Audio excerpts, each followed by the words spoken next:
स्वागत है आपका इस खास विश्लेषण में। आज हम बच्चों के विकास के एक बहुत ही अहम पड़ाव पर बात करने वाले हैं, नाम पहचानना। जरा सोचिए, जब कोई बच्चा अपने नाम पर कोई प्रतिक्रिया नहीं देता, तो असल में उसका क्या मतलब होता है? चलिए, बिना देरी किए इस बेहद अहम विषय की गहराई में चलते हैं और इसके पीछे का विज्ञान समझते हैं। अब ये एक ऐसी बात है जो किसी भी देखभाल करने वाले या माता-पिता के मन में डर पैदा कर सकती है कि 12 महीने तक नाम पर कम प्रतिक्रिया ऑटिज्म का संकेत हो सकती है। लेकिन देखिए, यहाँ घबराने की बिल्कुल ज़रूरत नहीं है। इस टाइमलाइन को और इसके पीछे के कारणों को सही से समझना ही सही मदद की दिशा में पहला कदम है। कुल मिलाकर सही जानकारी ही सबसे बड़ा बचाव है। तो आज के हमारे विश्लेषण का रोड मैप कुछ इस तरह रहेगा। पहले हम नाम पहचानने के मील के पत्थर को समझेंगे, फिर इसके पीछे के कारणों की खोज करेंगे। उसके बाद स्पीच डिले और ऑटिज्म के बीच का अंतर देखेंगे, संवेदी चुनौतियों यानी सेंसरी प्रोसेसिंग को समझेंगे, और आखिर में नाम पर प्रतिक्रिया देना सिखाने के व्यावहारिक कदम जानेंगे। आइए शुरू करते हैं भाग 1 से। नाम पहचानने का मील का पत्थर, प्रारंभिक विकास पर नजर रखना। अगर हम विकास की एक सामान्य टाइमलाइन की बात करें तो 2 महीने की उम्र से ही बच्चे आवाज़ों पर रिएक्ट करना और सिर घुमाना शुरू कर देते हैं। 6 महीने आते आते वे अपना नाम पहचानने लगते हैं और 9 से 12 महीने तक वे लगातार प्रतिक्रिया देने लगते हैं। लेकिन यहाँ सबसे ध्यान देने वाली बात 18 महीने का समय है। अगर कोई बच्चा 18 महीने तक अपने नाम पर रिस्पॉन्ड नहीं कर रहा है, तो ये किसी बाल रोग विशेषज्ञ के पास जाने का एक बहुत ही स्पष्ट संकेत है। शायद लगे कि नाम पहचानना सिर्फ बातचीत के लिए जरूरी है ना? लेकिन ऐसा नहीं है। सामाजिक जुड़ाव और व्यक्तिगत पहचान के अलावा ये शारीरिक सुरक्षा के लिए एक बेहद जरूरी मैकेनिज्म है। जरा इमेजिन कीजिए कि एक छोटा बच्चा दौड़कर सड़क की ओर जा रहा है। ऐसे में उसका नाम पुकारना ही उसे तुरंत किसी खतरे से बचाने का सबसे पहला तरीका होता है। अब बढ़ते हैं भाग 2 की ओर, अंतर्निहित कारणों की खोज, शुरुआती डर से परे।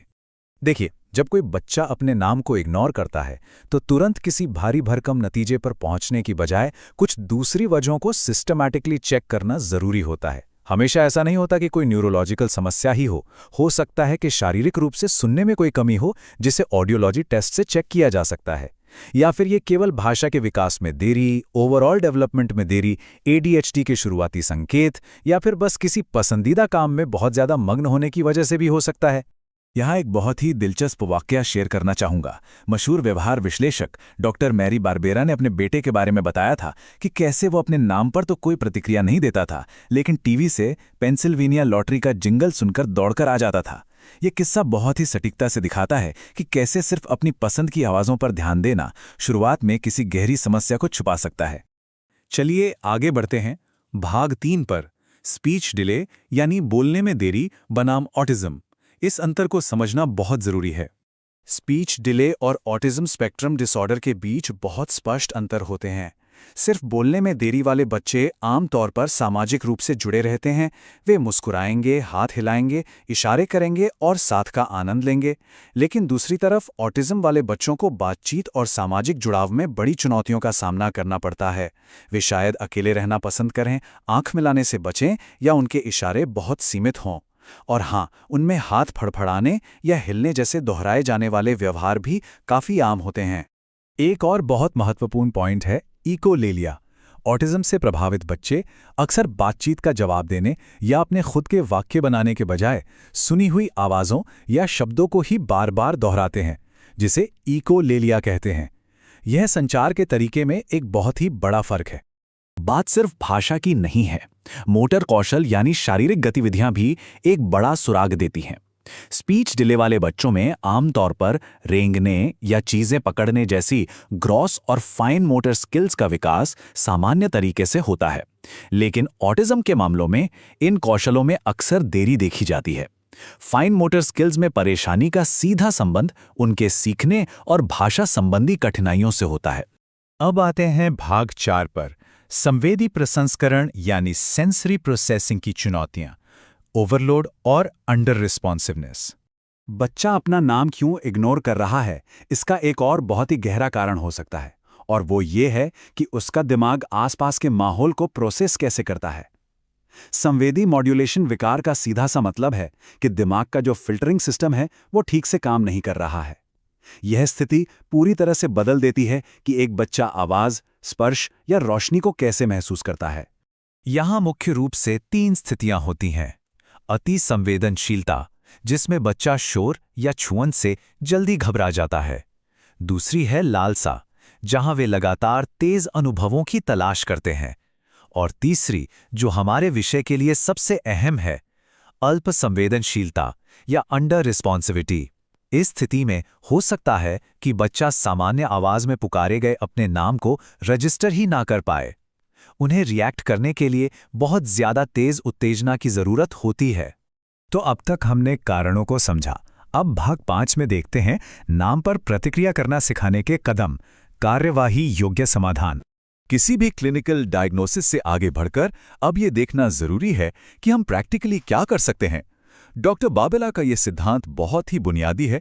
जब भी कोई समस्याग्रस्त व्यवहार होता है तो इसका मतलब है कि या तो मांगे बहुत ज्यादा हैं या फिर इनाम बहुत कम है। मतलब अगर बच्चा नाम नहीं सुन रहा है तो बस और जोर से चिल्लाने से कोई फायदा नहीं होने वाला। इसके बजाय हमें रिस्पॉन्ड करने पर मिलने वाले इनाम को काफी बढ़ाना होगा। एक बच्चे का अपने ही नाम के साथ जो रिश्ता बिगड़ गया है, उसे सुधारने के लिए एक बहुत ही असरदार 3 कदम वाला तरीका है। आइए देखते हैं कि नाम का अत्यधिक उपयोग बंद करना, उसे उच्च इनाम के साथ जोड़ना और डेटा लेकर धैर्यपूर्वक इसे कैसे कम करना है। शायद ये सुनकर थोड़ा अजीब लगे, लेकिन पहला कदम है बच्चे के नाम का बहुत ज्यादा इस्तेमाल बंद करना, खासकर तब जब आप उसे कोई निर्देश दे रहे हों या डांटते हुए नहीं कह रहे हों, जैसे जॉनी जूते लाओ। क्योंकि अगर नाम को बार बार किसी नकारात्मक बात के साथ जोड़ा जाएगा तो वो शब्द बच्चे के लिए अप्रिय बन जाता है और वो स्वाभाविक रूप से उसे अनसुना करना सीख जाता है। दूसरा कदम एक जबरदस्त नया एसोसिएशन बनाने के बारे में है। करना क्या है? बच्चे से बस एक हाथ की दूरी पर खड़े हों, कंधे पर हल्की सी थपकी दें, बहुत ही न्यूट्रल टोन में उसका नाम लें और जैसे ही वो देखे तुरंत उसे उसका कोई पसंदीदा इनाम दें, चाहे वो बुलबुले हों, झूला झुलाना हो या कोई स्नैक। इससे बच्चे के दिमाग में ये बात बैठ जाती है कि अपने नाम पर मुड़कर देखने का मतलब है कुछ बहुत ही मजेदार होना। और फिर आता है तीसरा कदम, जिसमें थोड़ा धैर्य चाहिए। हमारा लक्ष्य है कि 80 से 90% बार बच्चा नाम सुनकर मुड़े। इसके लिए रोज 10 से 20 बार ये प्रैक्टिस करें। जब बच्चा पास से रिस्पॉन्ड करने लगे तो धीरे धीरे ये शारीरिक दूरी बढ़ाएं और इशारों को कम करते जाएं। ये एक बहुत ही सिस्टमैटिक प्रोसेस है। इन सब के साथ कुछ और रणनीतियां भी अपनानी होंगे। सबसे पहले प्रैक्टिस के लिए बिना किसी डिस्ट्रैक्शन वाला माहौल बनाएं। दूसरा, पूरे घर को एक ही नाम का इस्तेमाल करना चाहिए। बच्चे को अलग अलग नामों से पुकारने से सिर्फ कंफ्यूजन होता है। और सबसे जरूरी बात, अगर बच्चा प्रतिक्रिया नहीं दे रहा है तो उसे सजा बिल्कुल न दें। इन सबके सफल होने के लिए घर के हर सदस्य को एक जैसी रणनीति अपनानी होगी। आज के इस विश्लेषण के अंत में एक बहुत ही गहरा सवाल छोड़कर जाना चाहूंगा। क्या आपके आसपास के बच्चे अपना नाम इसलिए नजरअंदाज कर रहे हैं क्योंकि वो सच में सुन नहीं सकते, या फिर इसलिए कि उनसे की जाने वाली मांगे उन्हें मिलने वाले इनाम से कहीं ज्यादा हो गई हैं? प्रतिक्रिया न मिलना घबराने का कारण नहीं है, बल्कि ये संवाद के तरीके को बदलने और कुछ नया सिखाने का एक शानदार अवसर है। तो इस पर जरूर सोचिएगा। हमारे साथ जुड़ने के लिए धन्यवाद।